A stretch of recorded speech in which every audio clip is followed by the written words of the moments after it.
Eguraldi eguzkitzua eta lainoak mugimenduan ipar mendebaldeko haizea be ikusten dugu, hodei gitxi batzuk Bilbon, baina esandakoa aste honetan behintzat urdingunerik gehien gaur eguazten ez eta gerotxoago Euskal Meteko akas bat egingo dugu iragarpenaren barri emoteko. Errepideetara joko dugu eta azken orduko gertaera baten barri be emon behar deutzuegu izan be, Urduliz eta Plentzia arteko errepidean, Bizkaia 2704 errepidean, matxura bat gertatu da, ibilgailu bat badabilantza, errairen bat ostopatzen eta trabandago, eta momentu honetan zirkulazioa gatz, Urduliz eta Plentzia arteko errepide horretan 18. kilometroan.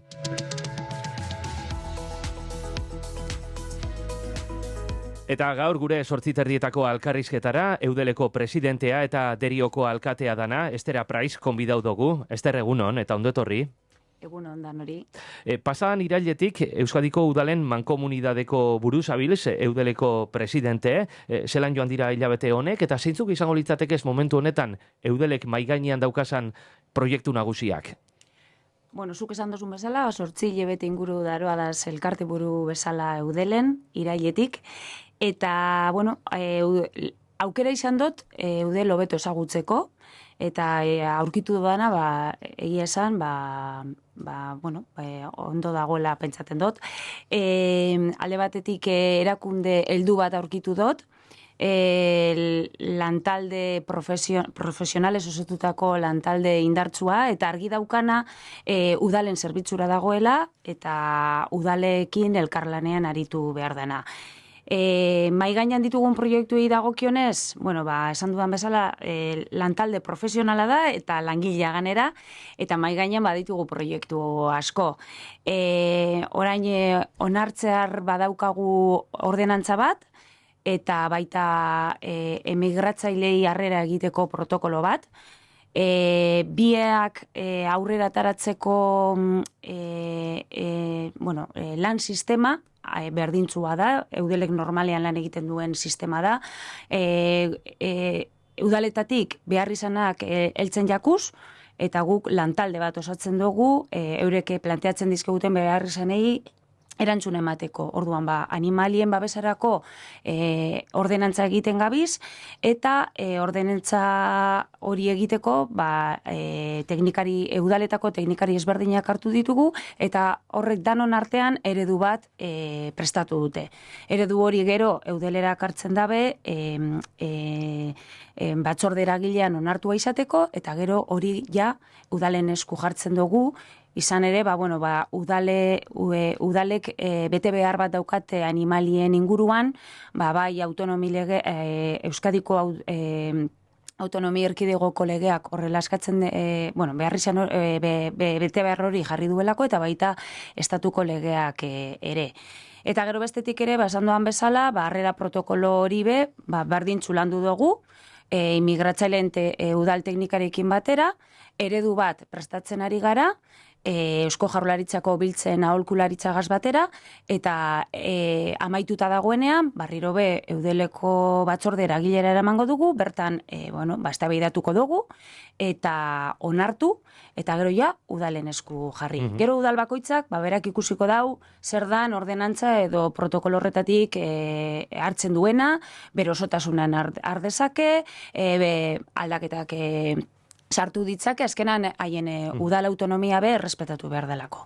Animalien eskubideen babeserako ordenantza horretan, zeri buruz egiten da berba, akaso animaliek espazio publiko gehiago euki beharko leuki esala udalerrietan, edo euren babes maila handiagotu, eta erasoren bateri neurriren bat ipinteko, edo izunen bat ipinteko aurrikuspenik badago? Bazkenean bilatzen duguna da, batez ere gizaki eta animalien arteko bizikidetza hobetzea, eta horretarako espazio publikoak arautu behar ditu udaletzeak. Gero bestetik ere animalien jabeek eta komunitateak orokorrean errespetatu egin behar ditu animaliak, eta errespetu hori arautu egiten da. Adibide konkretu bezala, animaliak aske joateko eremuak eta ordutegiak arautu behar ditugu, ordenantza bidez, abandonatutako animaliak biltzea ere udalei dagoki orain, lehen bai, baina hori arautu egin behar da, establezimendu eta adibidez garraio publikoetan sartzeko arauak ere ezarri behar dira.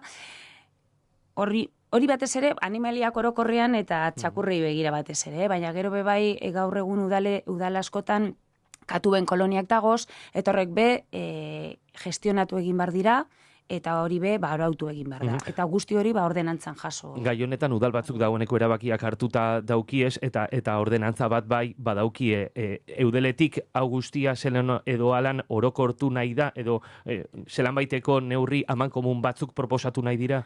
Bai, azkenean gai oso konkretuak dira, eta udal guztiek ez daukate adituak diren teknikariak. Orduan, honekin lortu nahi duguna da errastea lan hori, behar duten udalei, Osea, esan duzun bezal, daude udal batzuk ja lana eginda daukiela, eta haien teknikariekin egin dute, edo igual kanpoko enpresa batekin, edo. Baina badira beste asko, udalekin harremanetan jarri direnak, eta behar hori helarazi digutenak. Orduan, horrei lan hori errasteko egiten da hau.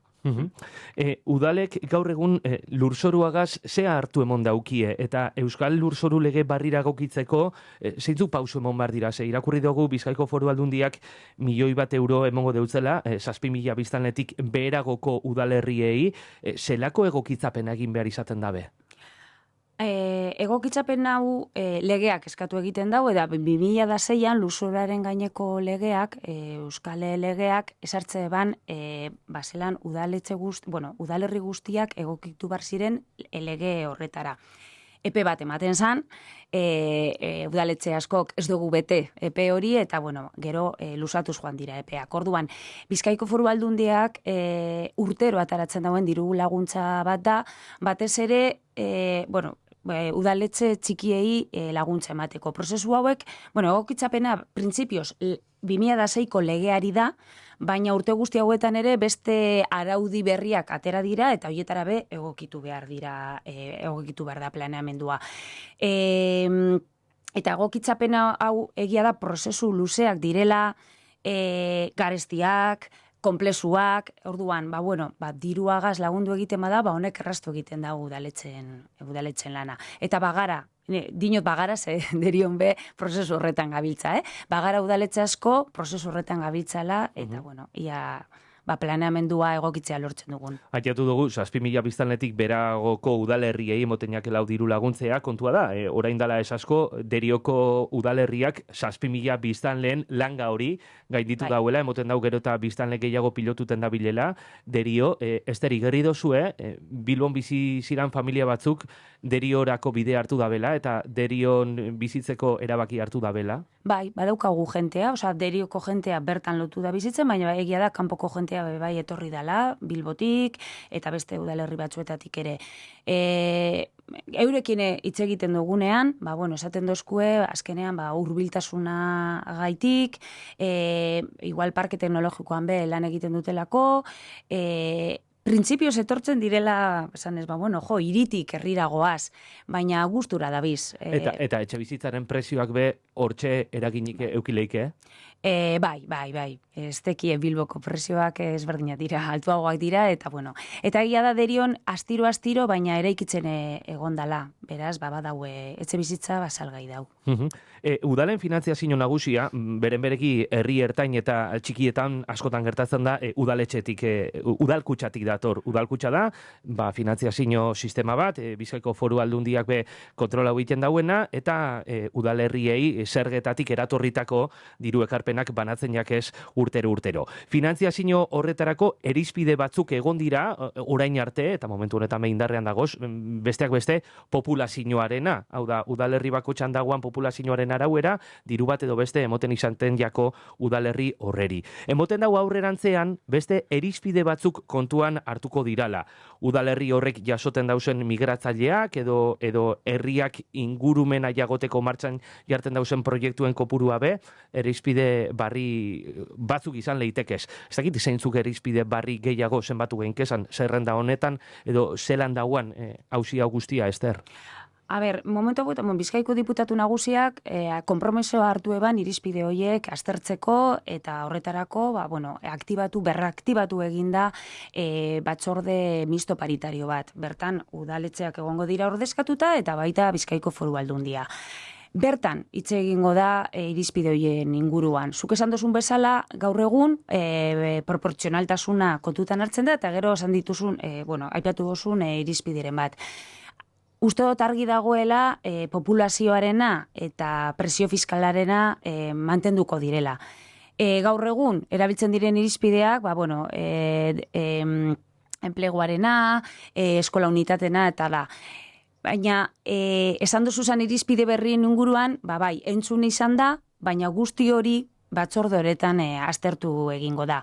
Argi daukaguna da, izan bar direla, gaurko realitateari eta etorkizuneko erronkei egokituko diren irizpideak izango direla. Eta hori batzorde horretan eztabaidatu behar izango da. Egoera sozioekonomikoa aldatu egin da, urteekin, irizpide horiek momentuaretan egokienak ziren, baina gaur egun udaletxeek transizio, lehen existitzen ziren transizioa aurre egin behar diegu, eta horretarako irizpide berriak bilatu beharko ditugu.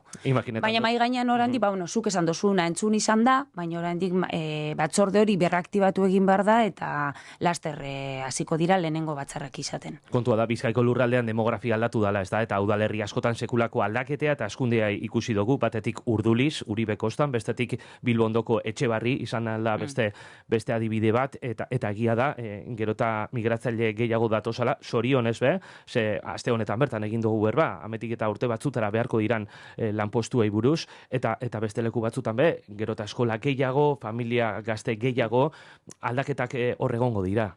Bai, azkenean, lehen esan doan bezala, transizio ezberdina aurre egin behar diego, eta horietako bat soziodemokratikoa da, eta horrek, bakarreko dauz irizpide berriak sartzea.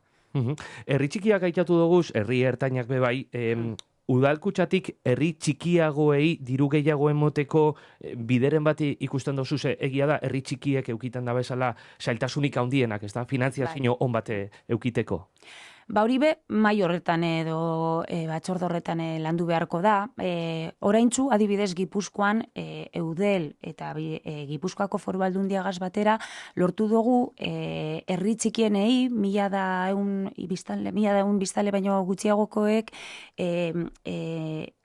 jaso desatela kantitate fijo bat orain arte zeukatena. Eta, hori akordio baten bitartez lortu da. Orduan, Gipuzkoan lortu izan dana, igual, bai eskatu egiten da, bai hemen mai horretan igual tratatu eta eztabaidatu egiten da horrelako akordio batera heltzeko. Eta hori mesedegarria izango litzateke udal horientzat. Bai. Azkenean errekurtso gitxiago dekiez ez bakarrik dirua, pertsonala eta dana, eta horrek, mai gainean dituzten proiektuei aurre egiteko, pizgarri bata. Zenbateko fijoa berbatu dozue Gipuzkoan, gitxi gora bera?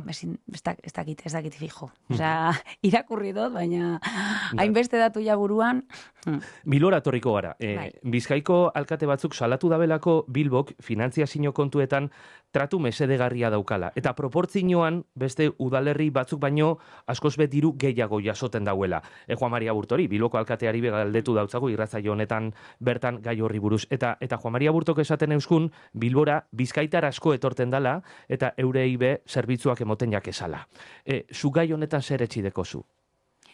Bere momentuan seguruenik irizpideak esarri zirenean horrela baloratu egin zan, eta momentu horretan erabakirik egokiena izan zan, eta orain barriro maiganean jarri barko da errealidade hori ematen dan ala ez, eta eztabaidatu behar izango da. Datuekin ikusiko dugu ia orain arte aplikatu dan sistema hori, Bilborekin aplikatu dan sistema hori mantendu beharko dan ala ez.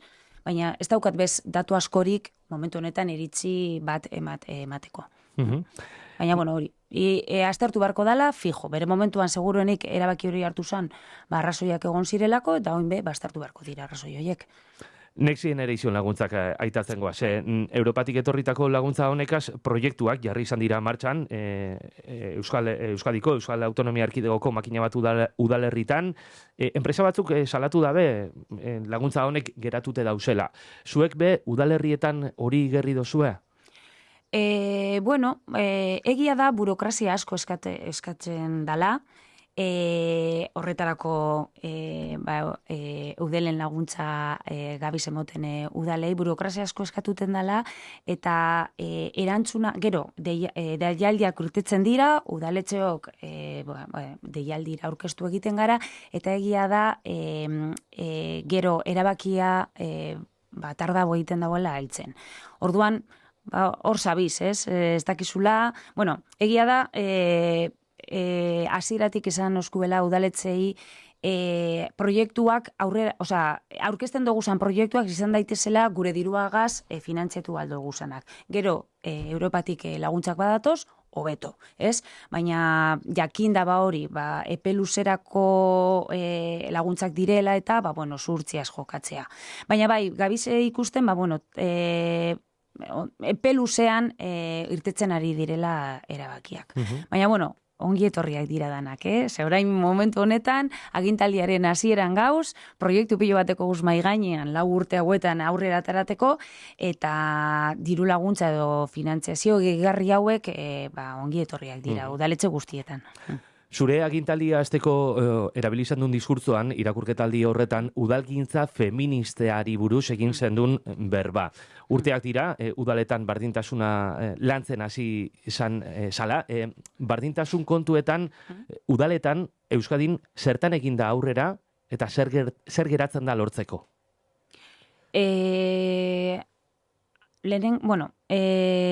Asko egin da, egia da, asko egin dela, eta aurrera pauso handiak egin direla, baina ondino asko daukogu egiteko. Nik agerian jarri gura dodan aspektuetariko bat da, emakumearen presentzia indartu egin dela erakundeetan, eta hori, eskertu barriako bebai uste dut, lan handia egindalako udeletik Baskeskola sareagaz. Baskeskola udala utetzien sarea da, bertan alkateak eta zinegotziak dagoz, eta bertan egiten den lanari esker nik uste dut, lagundu egin dau, behin hautetzia zarenean, emakumearen presentzia indartzeaz, emakumeari politikan sartuta dagoenean laguntzeaz, eta hori uste dut importante izan dela. Gero eta gehiago ikusten da berdintasunaren presentzia udaletxeko alor guztietan, baina egia da oraindik lan handia dagoela egiteko. Eta horretarako, eudelen izenean dinot, Eudeletik bebai badaukagu beste sare bat, berdin sarea dana, udalen berdintasunaren aldeko udalen sarea dana, eta astiro ekimen ezberdinak jartzen ari gara martxan, eta guzti horrek beti udaletxetara heltzen direnez, udaletxetan, azkenean lortu gura duguna da, herri berdintxoagoak, herri libreagoak, eta violentzia matxistari gabeko herriak sortzea, izan ere, herritarrengandik hurbilen dagozan erakundeak udalak dira. Orduan, udalari dagokigu igual lan gehiena egitea. Egin daigun berba orain gure hizkuntzeari buruz, euskereari buruz. Izan be, udalek teknikariak eta langileak kontratau behar izaten dabez, eta lan eskaintza publikoetan, Euskadiko udalerri batzutan, hizkuntza eskakizunak lehen etxi dira, eta sindikatu batzuk eta eragile batzuk horren kontrako salaketak aurkeztu dabez, eta epaileek atzera bota izan dabez horrek hizkuntza eskakizunak. Bilbon, milaka eta milaka pertsona kalean ikusi genduzan, manifestazio horraldoi baten, horren kontra, Eudeletik ze sentsazio edeko zue? Arazo hau konpontzeko ze bide hartu beharko litzateke? Tinko jarraitzea, osea, naiz da sententziak gure aurka, euskararen aurka egin, guk aurrera jarraitu behar dugula. Azkenean lortu behar dugu euskara administrazio mailan dinote, izan daitela euskara lan hizkuntza izan daitela eta administrazioan guztiz integratuta egon daitela eta normalizazio prozesu horretan sartu dadila. Orduan jarraitu behar dugu, jarraitu behar dugu naiz da sententzia batek atzera bota lege bat, atzera bota neurri bat, jarraitu behar dugu indarre egiten aurrera ateratzeko eta borrokan jarraitu behar dugula. 8:54 minutu. Estera Praiz, Eudeleko presidentea eta Derioko alkatea. Eskerrik asko gaur, gurean egotearren eta egun hona euki. Eskerrik asko zeueri, lusatutako gonbidapenagaitik.